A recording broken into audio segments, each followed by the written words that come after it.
Hello and welcome to the latest Business of the Business podcast. I am your co-host JP John Posh from the two-man power trip. Of course, joining me is the doctor himself, not the doctor of style, but he is the Dr. Lavie Margolin. Lavie, how you doing today, sir? Hey, John, I'm doing well. We had a wonderful run of guests, and we look forward to more guests in the future. But sometimes you just got to go all in on the news. That is true. There's a lot to cover, a lot to talk about, and even in the Middle East, believe it or not, as far as the wrestling world is concerned. So, break it down. What is going on in the Middle East? Not as far as Iran, but just as far as what's going on in wrestling in the Middle East. Yes, Iran is not number one. The Iranian people are number one. USA. It's kind of a Iran is the jobber so far in the war. But to see how it's affecting maybe Middle East plans, I was starting to think about like what's been announced and what might happen. And already having been in the news internationally, the Passover Pasch in Israel taking place on April 6th in Drome Hasharon Municipal Arena. Now, if it was just a local show, it wouldn't be as notable. But, once they had one cancellation, they started booking all these international talents, the type that don't necessarily care or follow social media that much. And I think that's a smart idea to take a booking. Rhino, PCO, Carlito, Chris Masters, who would be returning, and Julissa Mexa. So this isn't, as we're recording this, actually, I guess it's a month out, but that one would seem to be, most in danger. It's, of course, not only in the region, it's somewhere that has been experiencing missile attacks, unfortunately. Tragically, there's been some deaths since the war started. Actually, 3 siblings in the same neighborhood. So our condolences go out for that. So that would be one that I would say is pretty shaky. The next, which hasn't necessarily been announced that much yet, but Qatar, or actually they're rebranding themselves QPW. Yep. Excuse me. The QPW's Super Slam. This is the show that's expected to have TNA talent on it May 1st. So they're managing some of their own issues there, as I believe they have bases from the U.S. And Iran has been hitting at them too. But May 1st, this may be all wrapped up. And I think the Night of Champions in Saudi Arabia, June 27th, hopefully this is all wrapped up. John, have you thought about the news and all these like Middle Eastern shows? Just thinking, like, how safe are they right now? You know what I mean? Like, will they all be going in? Will it be safe? WWE obviously has Saudi.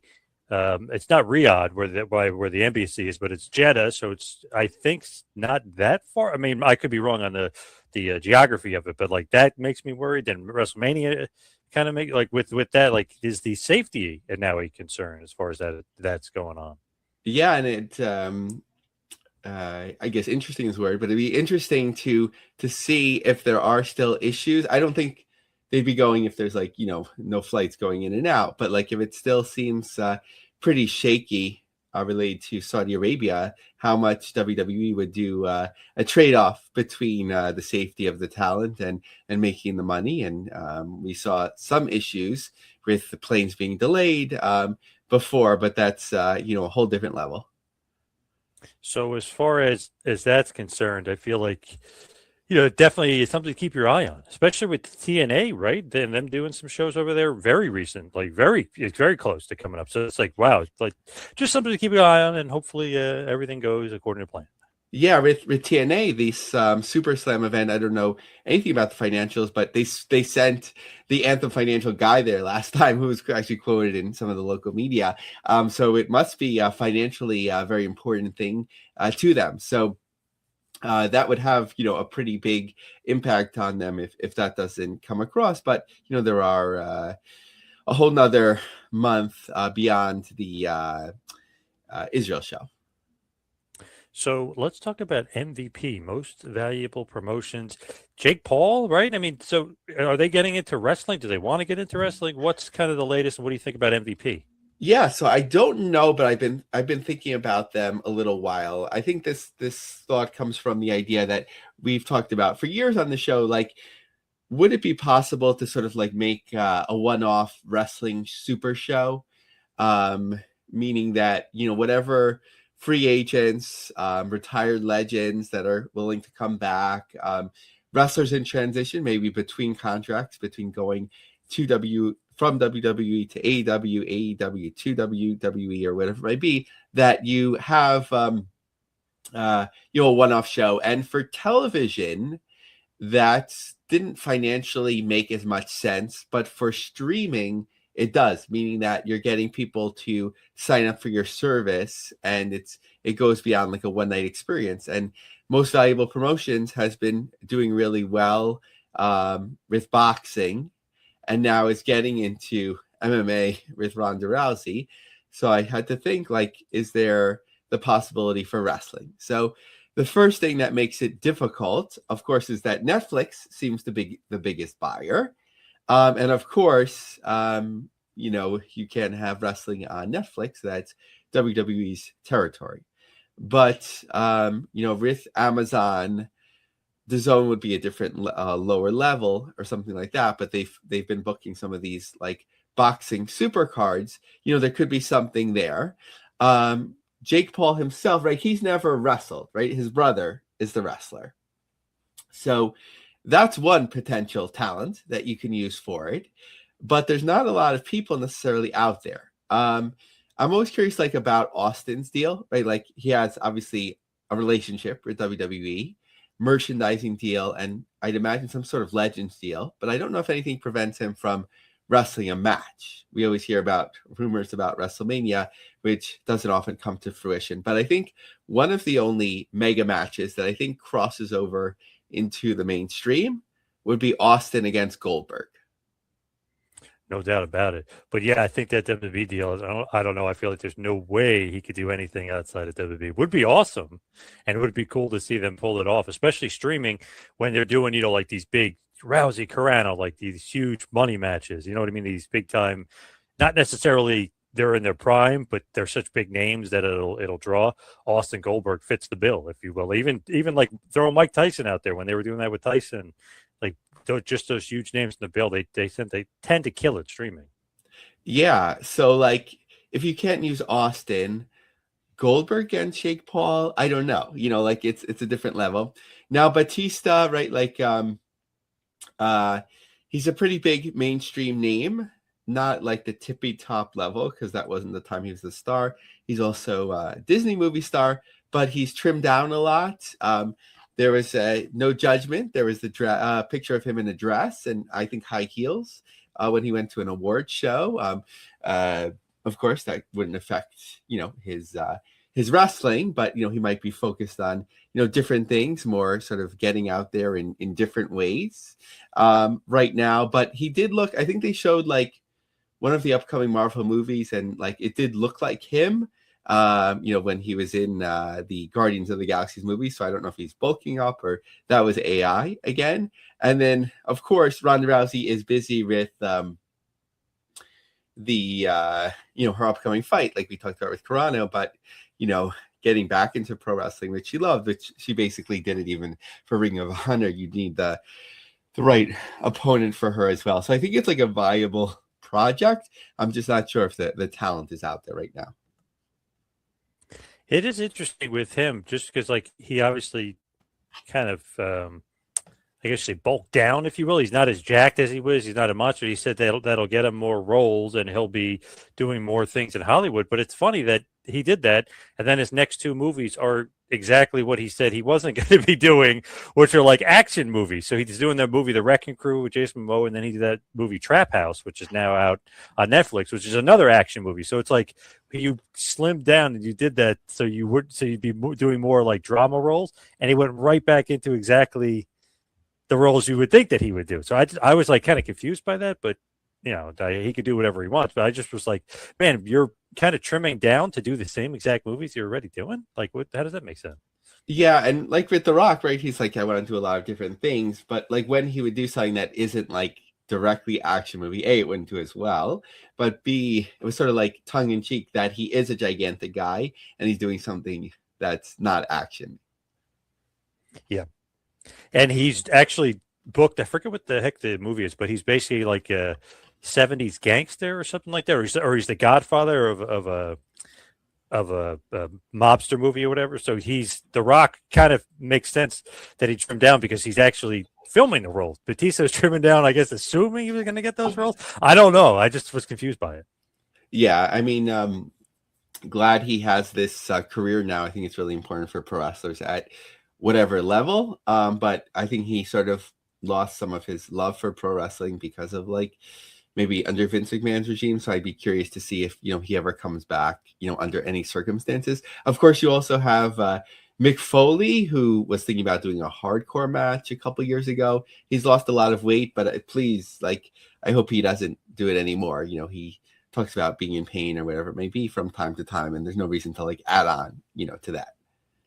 Yes. Now, what the heck is going on at the 2300 Arena? It was funny. We were kind of talking about this off and on about how, hey, MLW hasn't ran there a while. Then they're running there in a while. Hey, this hasn't, and then like GCW should run there. Then GCW is running there. So I'm not saying they're listening to the show and they're taking our advice here because I think it's like kind of obvious you should run there. So who else is running there? What are they doing there? Because it seems like it's going to be a busy 2026 for the 2300 Arena and pro wrestling. Yeah, it seems like it goes in waves there at the 2300 Arena, and that it's quiet, or maybe they had Feinstein's promotion. I'm not sure what the latest is with that was doing well for a while. But first upcoming is the Heels Have Eyes, which is pretty expensive seats, relatively speaking. $257 for the front row, $107 and $77 general admission or basic level seats. But it looks like they're doing quite well. I didn't count the maps, but there's an open map for 2300 Arena on the website. So plus some GA sections, but for the reserved, it looks like a little bit more than half gone. I guess it's not too far away at this point, 3 weeks away. In May, the GCW show, one night only, is $106 to $36. That looks like more than half the tickets distributed, so they're doing well. MLW is further out, and that's looks pretty slow right now, certainly comparatively, that there's plenty of tickets in the front row left. Some of those sold. I don't think they've sold some in the back. So theirs is, kind of quiet. Theirs is up to 102, but as easy as $17 to get it. Man, a lot of like random shows are there. Not only MLW stuff and GCW, but like I forgot, Heels Have Eyes are there as well. So 2300 will have, like almost like every promotion that's ever existed will be wanting to run there. It's funny. It must be like a fair price, and you're going to get a good crowd. You know what I mean? But like it's obviously smart to run there. Yeah, you have that cachet, even though it's not the same. Inside you have that legendary status, and it's not so big, but you could charge. It's in a good market, so you could charge higher prices, especially for the better seats. And they have the production facilities, probably some good Wi-Fi or connectivity there. The parking, you have space for the trucks outside. It just tends to work if you have like a niche special show, or for a larger promotion like a more low-key show or something that you need to fill up for like one of your sub brands.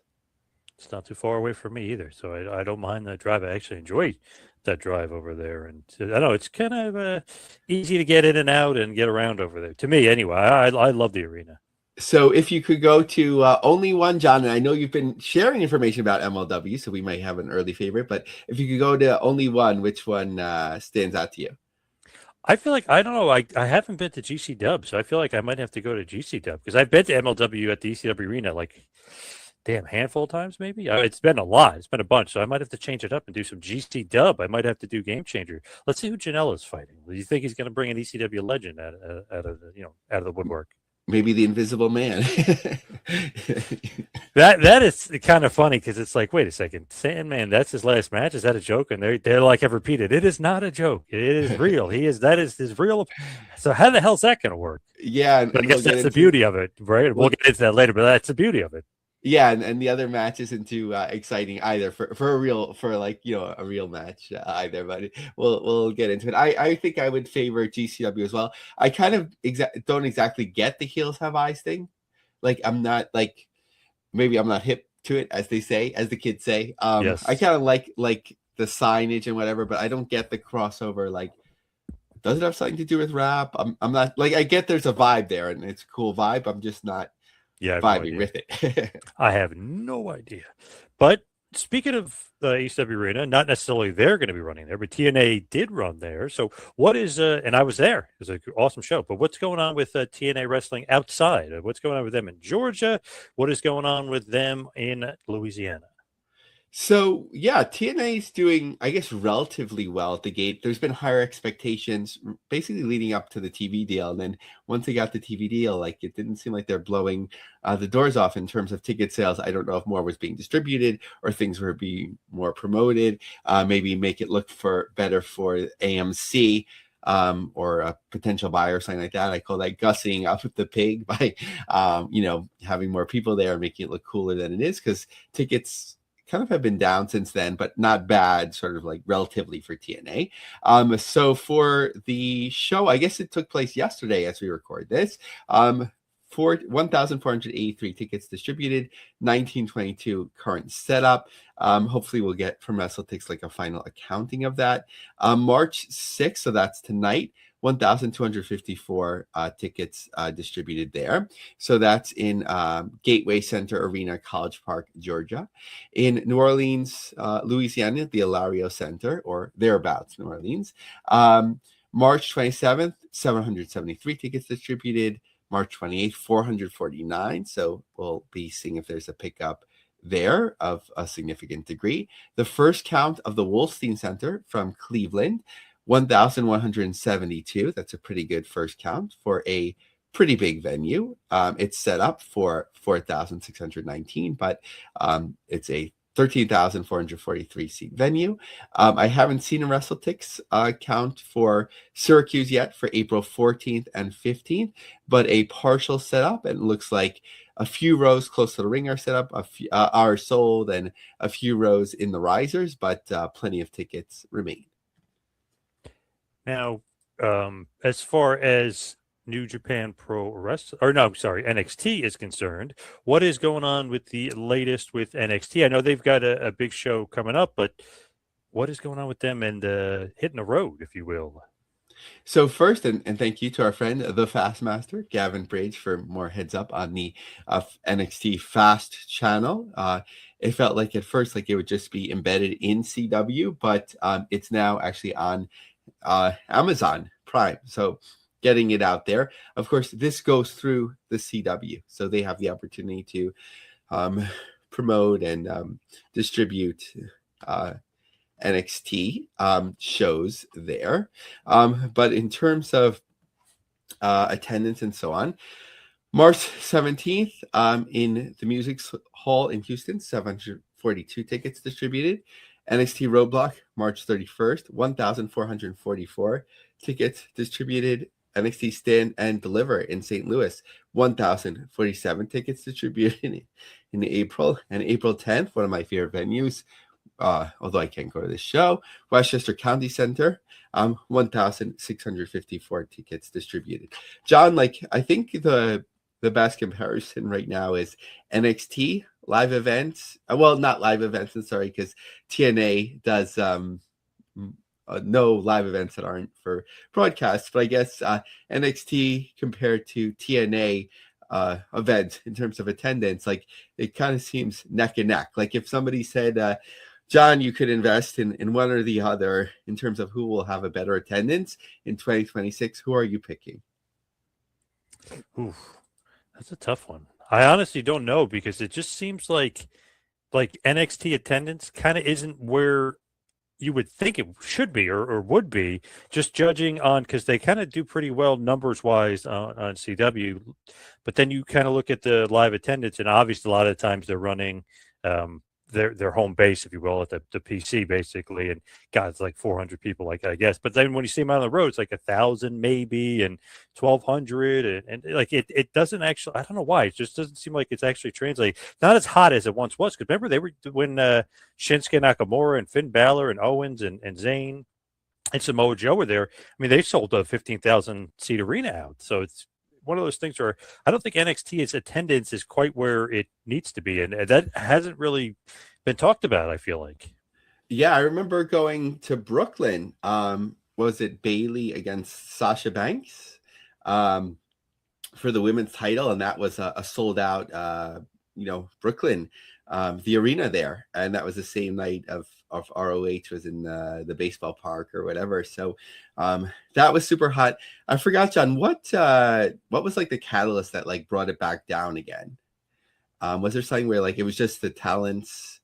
I think everybody got called up, I feel like, and that kind of went down. But really, if you really look at it, it was like the birth of AEW, because it was like, okay, this is supposed to be minor league WWE with indie stars. AEW is supposedly major league with a lot of those guys that, that they used to have, or ex-WWE guys, or guys that they love in the indies, like the Young Bucks and Kenny Omega, who were awesome on the indies and New Japan and Ring of Honor and everything else. I feel like it was like a little bit of both, but I would mainly say it's probably AEW coming around, because that's kind of where it took a bit of a nosedive. That's a great point. I always think about the impact on New Japan and Ring of Honor. That makes sense for NXT. And of course, when NXT and AEW went head to head, NXT kept, moving, whereas AEW sort of stayed in place, even though NXT might outrank them now, depending on how many people are watching on HBO Max or so funny. I was just listening to Meltzer talking about that, about like how many, like, I'm guessing 350,000. We've talked to Gavin Birch. We've talked to Brandon Thirst. We've talked to all these people. I actually know somebody that works in Paramount, like an executive for Paramount. And I just said, what do you think? Like, he wasn't sure, but I said, let me throw this out there to you. It's like sports, like on Paramount and stuff. Well, he said football's different, but when they have sports and he's looking at they only get 10% of what would be on like on the normal on cable or whatever. So he was saying, let's say it's 10 to 20% of that. So let's say AEW has 690 or 7. Let's say they did 700. If you're only getting 10 to 20% of that, that doesn't mean 350,000. That's like 100,000 or less. So and Meltzer then be like, it's 350,000 a max. Not even close. Like I don't know where he's getting the number from. It almost seems like false advertising for or trying to pump up AEW, but it's just not true according to everybody we talked to, and an executive that works for Paramount was saying no, it can't be.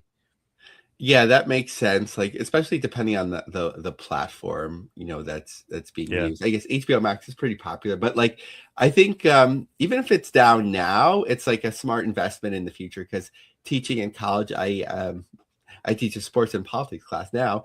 And, I was actually giving a lesson on like boxing distribution. I'm like, who's heard of closed circuit TV?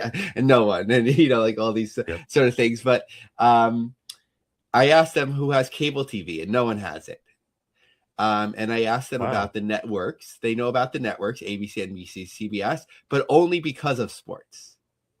They don't go there for any other reason except to like watch the NFL or like World Series or whatever it be. So that's why it's like so important and so valuable to it. So eventually these people will, depending on what they're interested in, like stream it. But I don't know. Like, I think there's a culture where it's like of a lot of people right now, younger people, where they don't want to pay for anything. So that's like YouTube is so popular and you're like willing to it. Maybe you'll find like a bootleg, but people they're not conditioned to pay for cable. So it's not like a transition. Okay, I'm cutting the cable cord. I'm going to pay for streaming. It's just sort of like paying for something isn't my thing. Maybe I'll pay for like, internet connectivity so I have a decent connection, but or on my phone plan or whatever. But I don't know how many people are going to like be signing up for services, in the future. Netflix, obviously it's super popular, but I'm just trying to like think about like in the future. Man, just crazy to think where we're going to be in a couple of years. But I just love talking about the HBO Max stuff because it's not there, but somebody out there's trying to sell it like it's there as far as those numbers, but it's not necessarily true. Hope maybe true eventually, but it's not true right now. That we know that. We'll see when they roll in HBO Max into Paramount and everything Yes. that's going to happen with that. Like, Yep.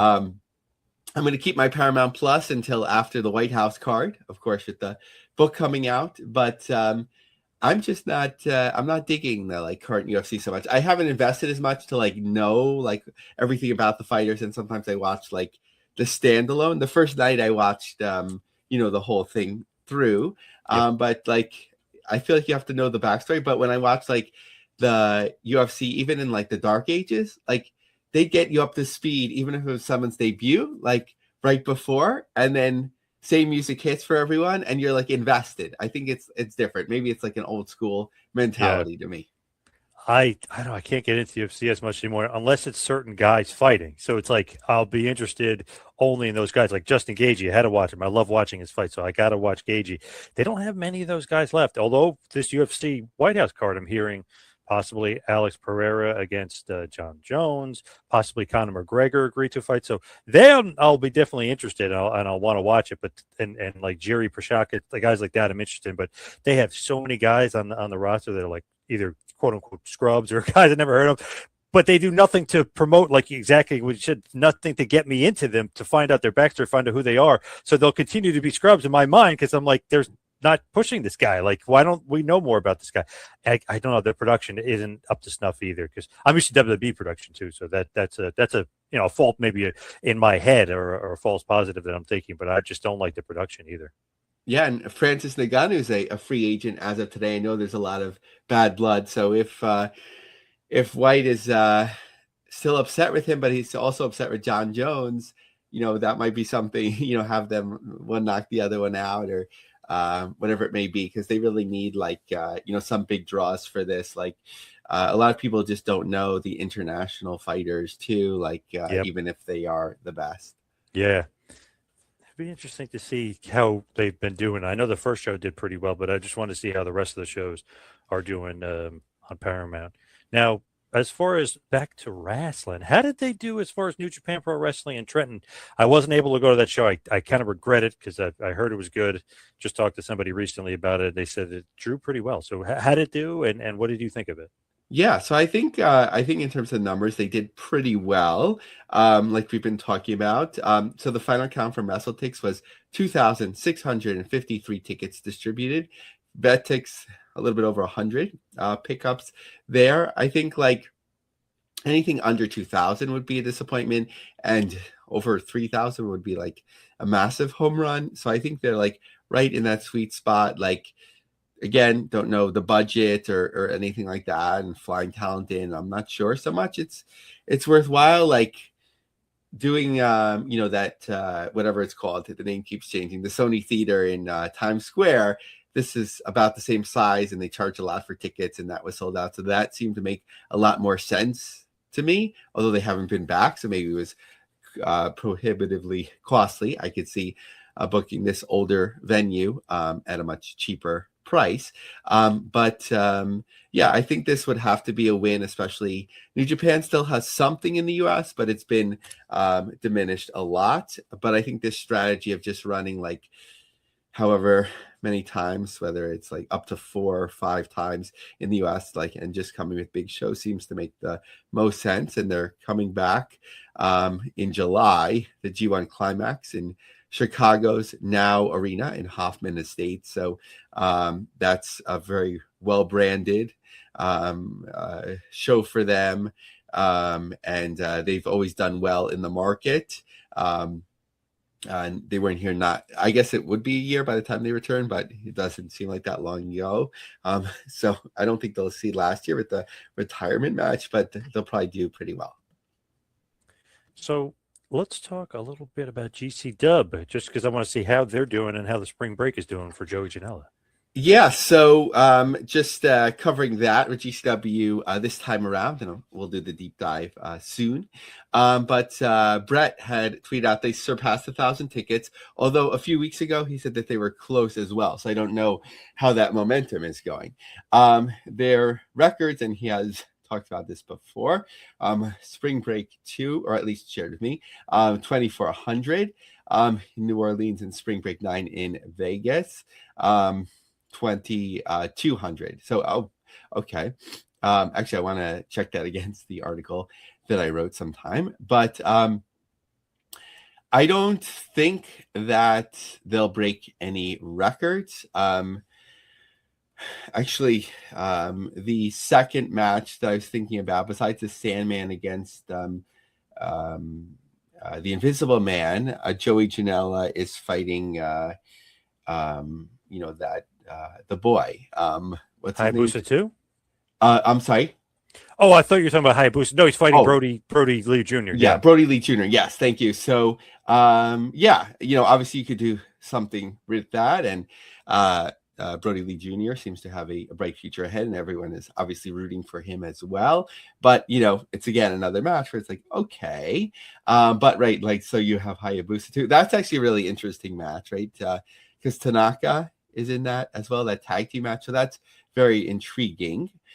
So they always come up with something interesting. But I would say, like, if I was going to watch the Sandman's last match, maybe they'll do a swerve and he'll actually wrestle someone instead of jumping around in the air.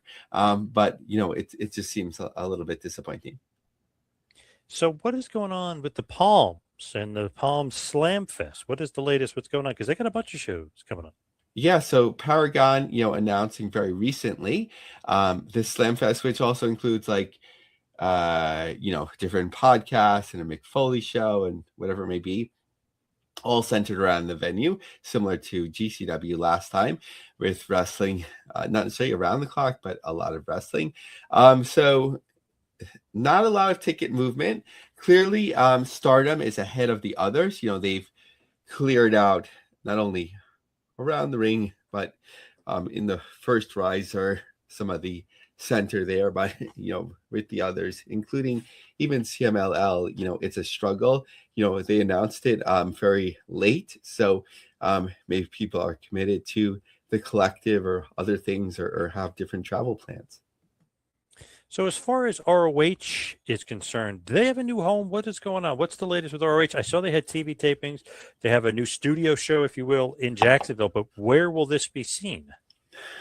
Yeah, that's a great point. I think it's just planned for ROH World, or on the app. But some people were speculating that if they're doing this, maybe there's a better deal ahead. I guess the history of Ring of Honor is waiting for a better deal. But the biggest news was basically that things went well. It looked like 3 rows deep. But obviously it's in their hometown. They have the production capabilities. They have the staff there already. Tony Khan, it's a center base, and you could do multiple tapings at once, in a classic style. So it just seems to work. It's a unique thing. I haven't caught any clips yet to see what it really looks like. But that just seems to work for them. They need something different from Ring of Honor, so a good thing to try. I saw some fans that were like, "Oh, are you kidding me? Look at this," and blah blah. But I don't think those fans have ever heard or seen or realized what a studio show is and how it's set up and what it's supposed to look like. Like, they're like, "This is it. This is big." Like, it's a studio wrestling show. That's exactly what it's supposed to look like. I thought it looked kind of cool, to be honest. I know it's not like, 10,000 people. It's a couple hundred, and it's a couple rows, and but just the way it's set up and aesthetically pleasing and typical. If you're a wrestling fan, you know what studio shows look like. It looks exactly the way it kind of should look like when it's a studio show. Yeah, in modern times, I would say, like, there's besides this, studio shows that have been done right. I think the NWA did a great job. Yeah, with that, the modern NWA, and WWE does a great job with NXT. It just seems, it's a small group, but it just seems big time. I guess the screens or whatever it may be, like, it doesn't feel like that they're in like a really small place. And even obviously they switch it up from time to time, but it doesn't feel stale. At least when I catch it from time to time. So as far as MLW is concerned, what's the latest with MLW? Yeah, so they're continuing to like build out a pretty busy schedule. We already talked about the double shot at the 2300 arena. So just a couple of updates from WrestleTix in terms of tickets distributed. The Fusion TV taping in Atlanta, 556 tickets distributed for March 14th. And then June 11th, the Melrose Ballroom Show, 240 tickets distributed for a current setup of 295. And there's some standing room only or whatever, but it's funny because the Observer used to have, like, when they would sell out the Melrose Ballroom, it'd be like 1,000.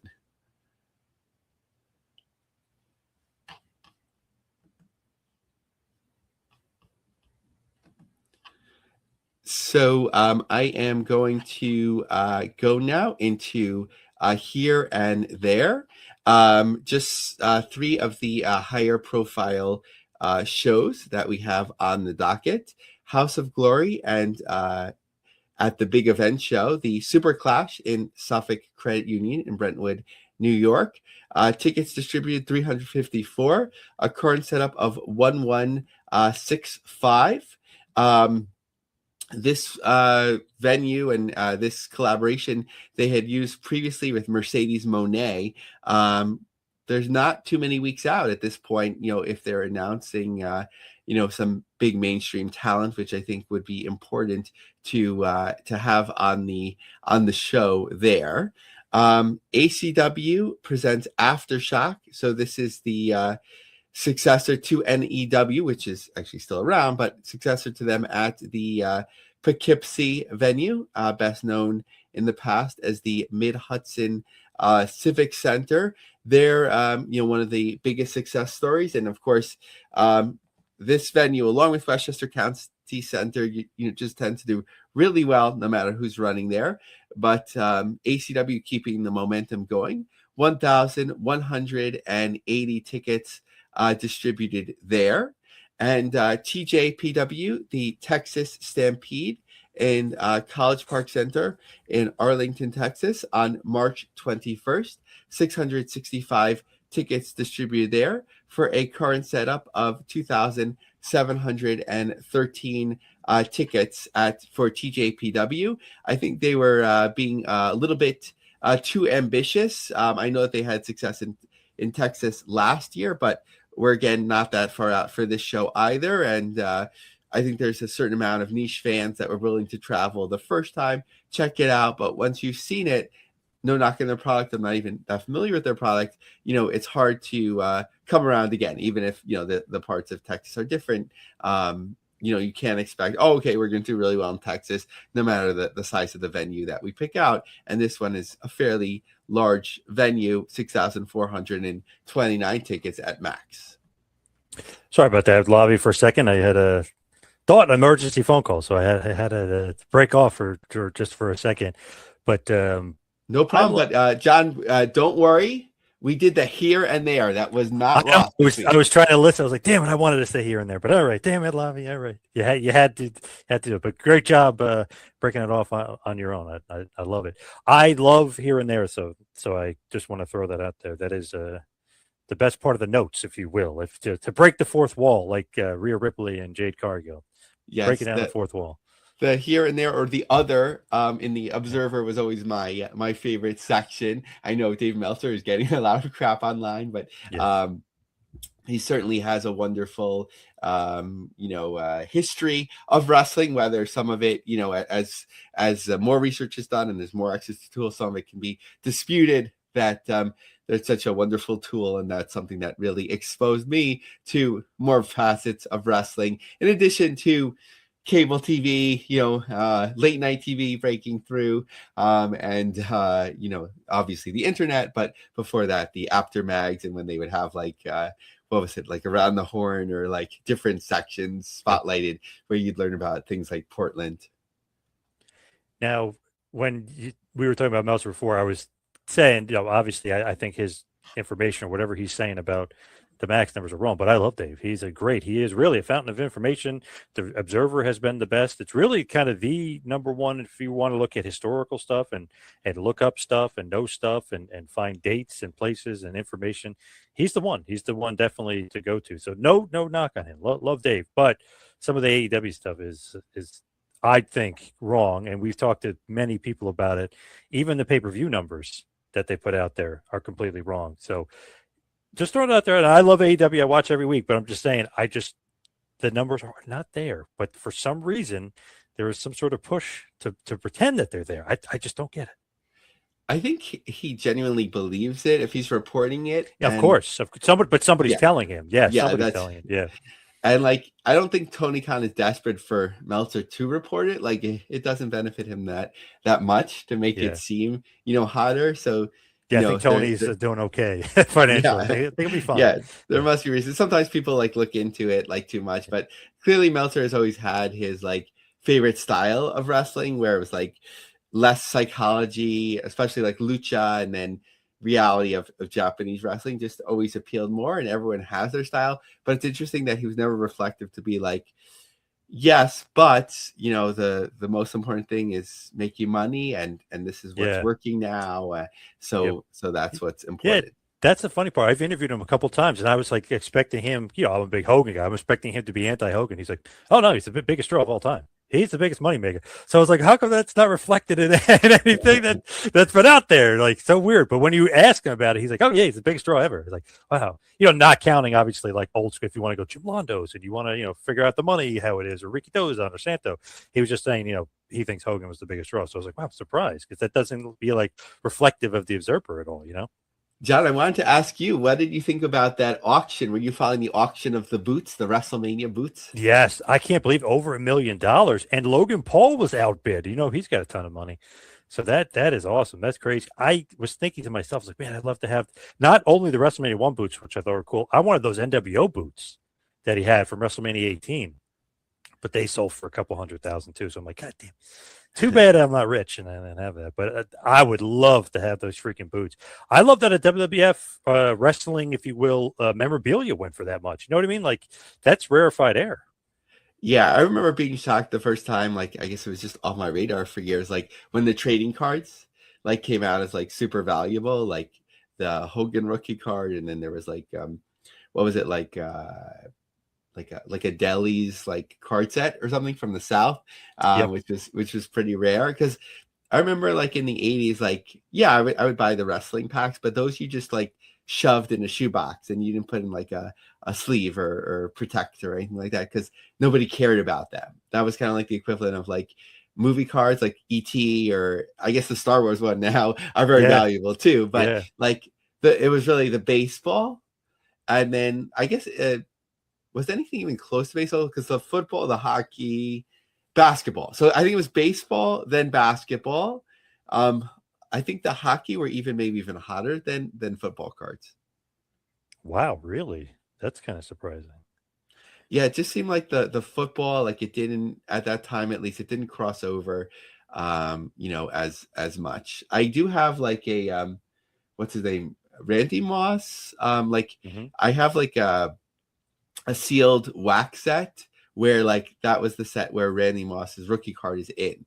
So I've just left it closed. I've seen it go for a few hundred online. Well, you got to sell it. You just get that money. What are you doing? Yeah, I'm open to a trade or sale. Wrestling memorabilia, Spider-Man or X-Men comics. It's all good. All right, Lavie, let's wrap up this bad boy and head towards the plugs. You watch me or you follow me on Twitter or Instagram at 2Man Power Trip. How about you, Lavie? Yeah, follow me on X, Lavie Marg, LAVIE MARG. Join our LinkedIn group, The Business of the Business. Check out my long-form articles on LionCubJobSearch.com. Thank you, everybody out there, for listening. We'll see you right back here next week for a little business of the business. See you next